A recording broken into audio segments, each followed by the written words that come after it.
Joanne Hayes. Tēnā koe, Mr Speaker. I'm pleased to stand to support this bill, the Te Ture Whenua Māori bill. Te toto o te tangata he kai, te oranga o te tangata he whenua.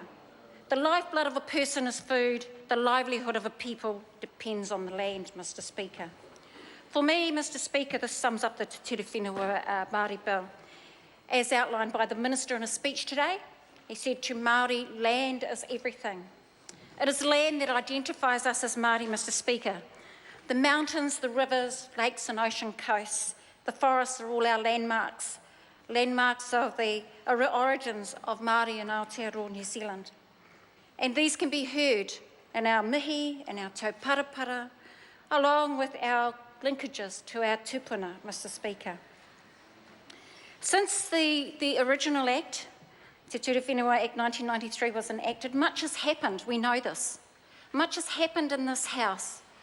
The number of treaty settlements that have gone through, the many debates that have gone on in this House, the people that have come in from the various iwi, they have come in and our whole process for Māori land has moved on, Mr Speaker.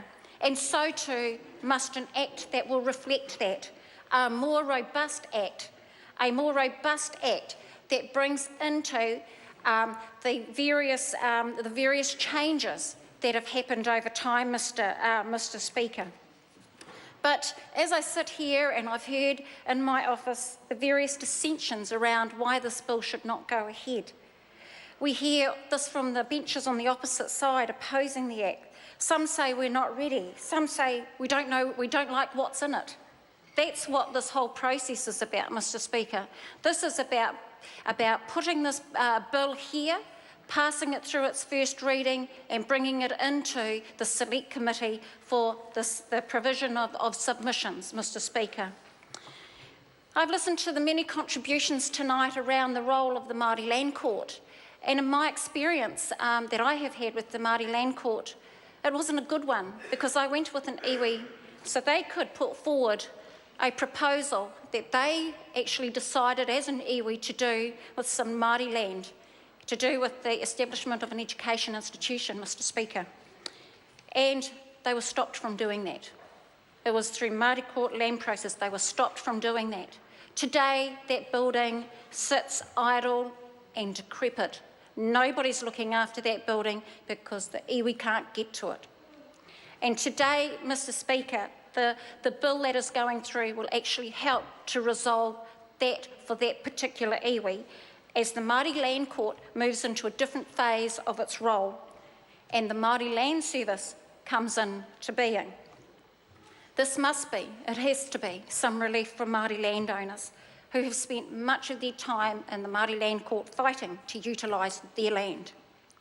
As a member of the Māori Affairs Select Committee, I do look forward to the many submissions on this bill, from the many who attended those 70-odd hui, that the Minister, through his hard work and his diligence, helped to make sure that we had as much input from whānau and hapu and iwi out there in our rohes throughout the country, Mr Speaker.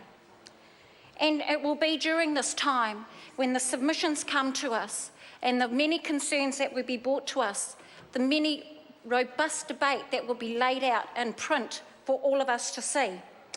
This will be the time, if the opposition wants to put a red line or whatever it is, test on it, that's the time, Mr Speaker. I'm pleased to stand here to support our Minister. He has done an amazing job. Ko au te whenua, ko te whenua ko au. I commend the bill to the House. Mr Speaker.